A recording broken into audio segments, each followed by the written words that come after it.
अस्सलाम वालेकुम स्टूडेंट्स। आज हम आपके सामने कराची यूनिवर्सिटी का एसोसिएट डिग्री इन आर्ट्स का एग्ज़ामिनेशन पेपर 2021 जो कल हुआ था यानी 30 अगस्त 2022 को, इसका क्वेश्चन नंबर 1 आपके सामने पढ़ेंगे और उसका पूरा मतलब बताएंगे विद तर्जुमे के साथ। उनमें इस्तेमाल होने वाले मुश्किल अल्फाज के मानी बताएंगे आपको, और इसके बाद नीचे दिए हुए सवालत का जवाब भी देंगे।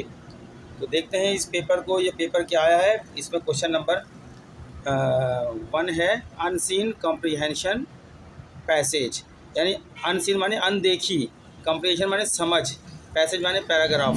ये पैराग्राफ जो आपने पहले कभी नहीं देखा है, कहीं से उठा के लाए हैं, आपकी बुकों में नहीं है ये, ठीक है। आपने इसको पढ़ना है, अच्छी तरह इसकी अंडरस्टैंडिंग करनी है, समझना है, इसका हर मतलब आपको पता होना चाहिए। उसके बाद नीचे दिए हुए सवालात, इसी के अंदर उसके बहुत से जवाब मौजूद है, लेकिन सेंटेंस में चेंज करके लिखना है सेंटेंस के मुताबिक।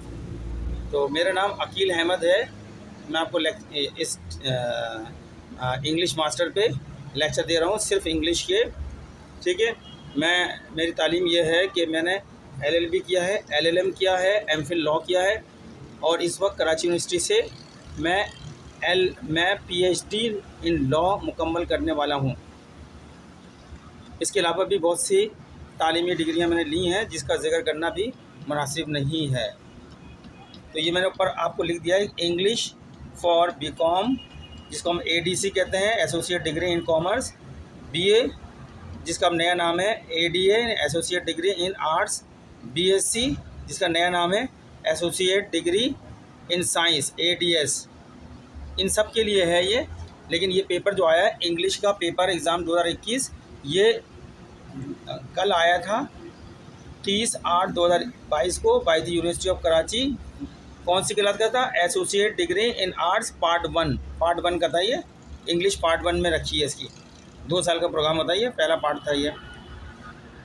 तो देखते हैं अनसीन कॉम्प्रीहेंशन पैसेज के अंदर क्या क्वेश्चन किया है इन्होंने पहले ही क्वेश्चन आपसे किया है, find the following passage and answer the questions, जिसकी उर्दू मैंने लिखी है यहाँ पे आपकी आसानी के लिए।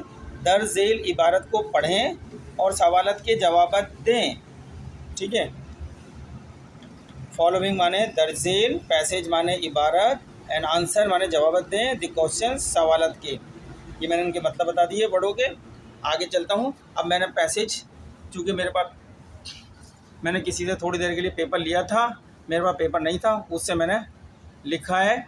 हैंड राइटिंग आपको समझ में आ रही है, तो पढ़ता हूँ पैसेज को हम उर्दू बोलते हैं, हवाला भी बोलते हैं या पैराग्राफ भी बोलते हैं। तो स्टार्ट होता है ये passage, trees spread their shade for the benefit of others, full stop, एक सेंटेंस में। हर सेंटेंस वाइज तर्जुमा लिखूंगा आपके सामने ताकि आपको समझ में आ जाए।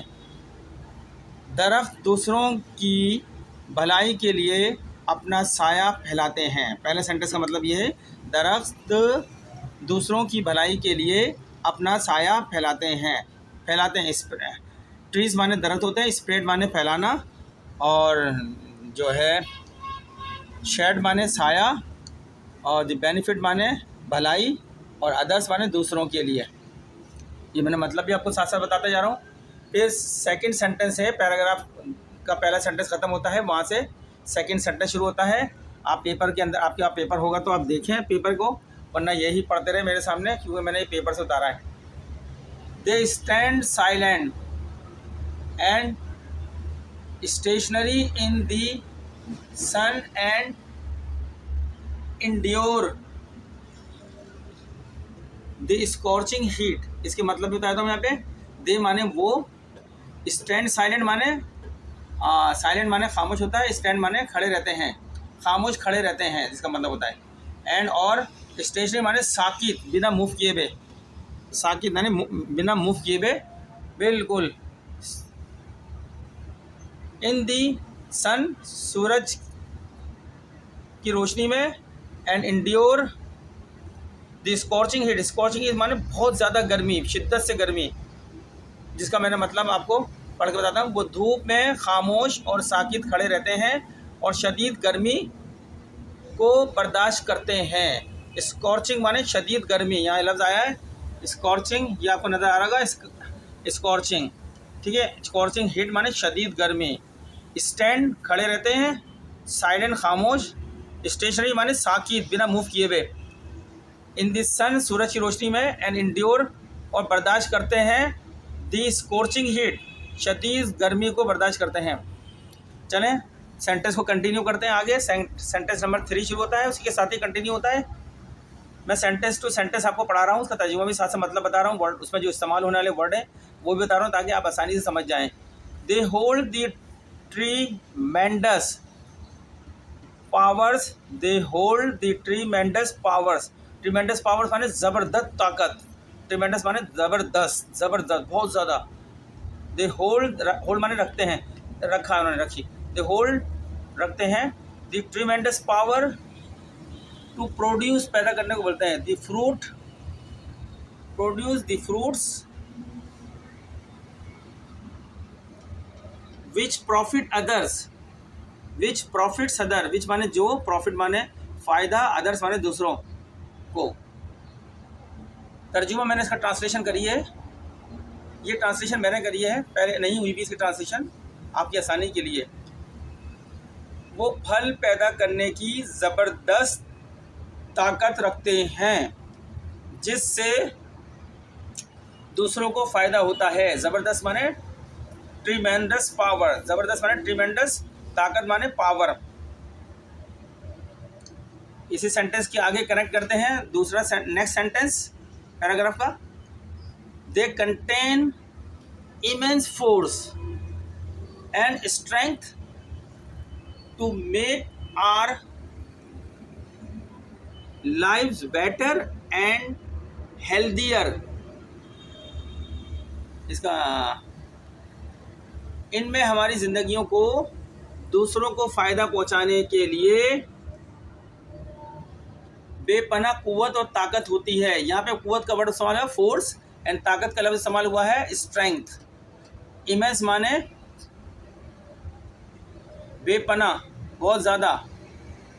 इमेंस, ये जो लिखा है लफ्ज़ इमेंस की मतलब है बेपनाह, बहुत ज़्यादा।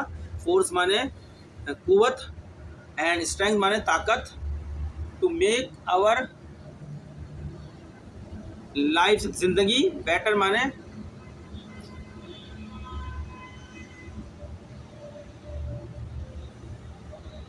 जिंदगियों को फ़ायदा पहुंचाना।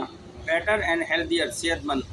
चलें तर्जुमा भी पढ़ दिया मैंने इसका, कि इनमें हमारी ज़िंदगियों को दूसरों को फ़ायदा पहुंचाने के लिए बेपनाह कुव्वत और ताकत होती है। कंटिन्यू करते हैं, इससे मिलाते हैं सेंटेंस को आगे। अगला सेंटेंस शुरू करते हैं इस पैसेज का। हम सेंटेंस टू सेंटेंस चल रहे हैं, उसी में इसके मतलब भी बता रहे हैं, इस्तेमाल होने वाली वोकैबुलरी के, ताकि आपको पूरा मतलब समझ में आ जाए। तर्जुमा भी साथ साथ कर रहा हूँ। The character of good man is like that of trees, मतलब नेक आदमियों का किरदार दरख्तों जैसा होता है। दरख्तों जैसा होता है, इसकी इंग्लिश क्या है? Is like that of trees. Is like that of trees माने दरख्तों जैसा होता है। और जो लिखा है द कैरेक्टर यानी किरदार, ऑफ गुड मैन माने नेक आदमियों का, इसका मतलब मैंने बता दिया है। नेक्स्ट सेंटेंस देखते हैं। What is the use of this perishable body, यानी गल सड़ जाने वाला जिस्म। पेरिशेबल माने गल सड़ जाना, और बॉडी माने जिस्म।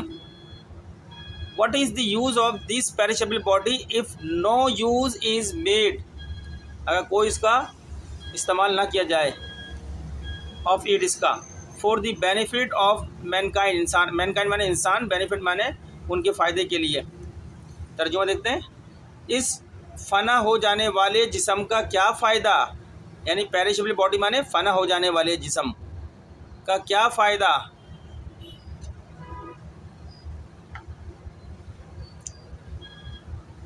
अगर इसका इस्तेमाल बनी नू, यानी मैनकाइंड का इस्तेमाल होता है, बनी नू इंसान के लिए ना किया जाए। तो अब अगला सेंटेंस हम कनेक्ट करते हैं नाज़रीन। हम आपको पूरा पैराग्राफ समझा देंगे, फिर इसके नीचे आपको ऑटोमेटिक जवाब आ जाएंगे जो आपके सवाल लिखे हुए हैं, ईजी सवाल हैं। नेक्स्ट सेंटेंस स्टार्ट करते हैं यहीं से। Sentence, sugar cane comma the more it is peeled and cut up into pieces comma the more juice does it produce. इसकी ट्रांसलेशन मैंने करी है। गन्ने को जितना ज़्यादा छीलकर टुकड़ों में काटा जाता है कॉमा इतना ही ज़्यादा रस निकलता है। इसके मतलब बताओ, जो इस्तेमाल होने वाले वर्ड के शुगर कैन गन्ने को बोलते हैं। द मोर इट इज़ पील, जितना ज़्यादा इसको छीला जाता है, एंड कट अप, टुकड़ों में काटा जाता है, कट अप इनटू पीसीज, टुकड़ों में काटा जाता है, पीसीज माने टुकड़े होते हैं, कट अप माने काटना। द मोर जूस, उतना ही ज़्यादा जूस जो होता है, डज इट प्रोड्यूस, इससे निकलता है। प्रोड्यूस माने पैदा करना, ठीक है। गन्ने को जितना ज़्यादा छील कर, पील, यहाँ लफ्ज़ आया PEELED, पील माने छील कर, ठीक है। और टुकड़ों के लिए आया पीसीस आया है, काटा जाता है के लिए लफ्ज़ आया है कट अप, काटा जाता है। उतना ही ज़्यादा, द मोर जूस, उतना ही ज़्यादा रस, डज इट प्रोड्यूस, निकलता है। मैंने बताया। नेक्स्ट सेंटेंस कनेक्ट करते हैं, इससे जोड़ते हैं, वहीं से आगे से शुरू हो रहा है, यहीं से sentence. The man who are noble at heart do not lose their qualities even in losing their lives, ठीक है। दिल के शरीफ आदमी जान गंवा कर भी अपनी खूबियों से महरूम नहीं होते हैं। तो द मैन माने आदमी, who are noble at heart, जो दिल के शरीफ आदमी, do not lose their qualities, अपनी खूबियों से महरूम नहीं होते हैं। Even in losing their life, यानी जान गंवा कर भी। ये सबका मैंने मतलब बता दिया है। व्हाट मैटर, नेक्स्ट सेंटेंस शुरू करते हैं। What matters whether man praise them or not, question mark. क्या फ़र्क पड़ता है कि मर्द इनकी तारीफ़ करें या ना करें, क्वेश्चन मार्क। व्हाट माने क्या, मैटर माने, ये पूरा सेंटेंस है। व्हाट मैटर्स, क्या फ़र्क पड़ता है। व्हाट मैटर्स माने क्या फ़र्क पड़ता है। वेदर मैन प्रेज, कि मर्द इनकी तारीफ़ करें, प्रेज माने तारीफ़ होती है, देम माने उनकी, और नॉट या ना करें, क्वेश्चन मार्क। नेक्स्ट सेंटेंस देखते हैं। What difference does it make whether they die at the moment or whether lives are prolong, इससे क्या फ़र्क पड़ता है कि वो इस वक्त मर जाएं या इनकी उम्र तवील हो जाए, यानी बहुत बड़ी हो जाए, इससे कोई फ़र्क नहीं पड़ता कि अभी मर जाएं, आज मर जाएं, या लंबी उम्र पा के जाएँ वो, इससे कोई फ़र्क नहीं पड़ता है। व्हाट डिफरेंस है ना, इससे क्या फ़र्क पड़ता है। Does it make whether they die, यानी डाई एट द मोमेंट, यानी अभी इसी वक्त मर जाएं, और वेदर लाइव्स आर प्रोलॉन्ग, या उनकी बहुत लंबी ज़िंदगी के बाद मरें, इससे कुछ फ़र्क नहीं पड़ता। इससे क्या फ़र्क पड़ता है कि वो इस वक्त मर जाएं एट द मोमेंट, या इनकी उम्र तवील हो जाए, वेदर लाइव्स आर प्रोलॉन्ग। तो नेक्स्ट सेंटेंस देखते हैं, करेक्ट करते हैं इससे। नेक्स्ट सेंटेंस है हैपन व्हाट में comma this who treat TREAT treat the right path will not set foot on any other. तर्जुमा से क्या मैंने, कुछ भी हो जाए राह रात पर चलने वाले किसी दूसरे रास्ते पर नहीं चलेंगे। Next sentence, life itself is unprofitable to a man who does not live for others, जो शख्स दूसरों के लिए नहीं जीता, इसके लिए ज़िंदगी खुद बेफ़ायदा है। To live for the mere sake of living, bracket में one's life is to live the life of beasts, beasts बोलते हैं दरिंदों को, beasts। महज जीने की खातिर जीना, ब्रैकेट में लगाया है, किसी की ज़िंदगी दरिंदों की ज़िंदगी गुजारना है, यानी जो सिर्फ महज जीने की खातिर जीना, खाली जीने की खातिर जीता है, तो उसकी ज़िंदगी ऐसी है जैसे वो दरिंदों की ज़िंदगी गुजार रहा है। ये बता रहे हैं इसमें। तो इस पूरे पैसेज का आखिरी सेंटेंस है ये, this who lay down their life for the sake of others will assuredly dwell forever in a world of bliss। जो लोग दूसरों की खातिर अपनी जानें कुर्बान कर देते हैं वो यकीनी तौर पर खुशियों की दुनिया में हमेशा रहेंगे।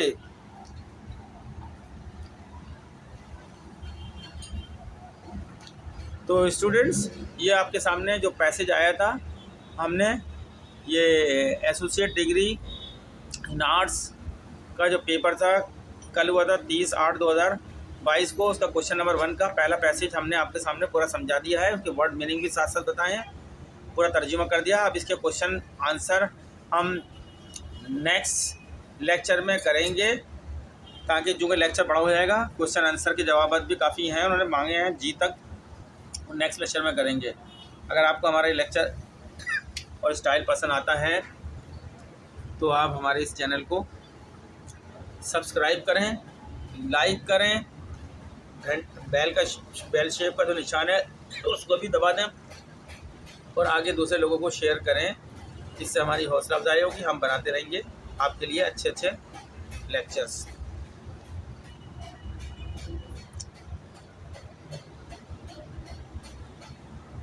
Thank you very much.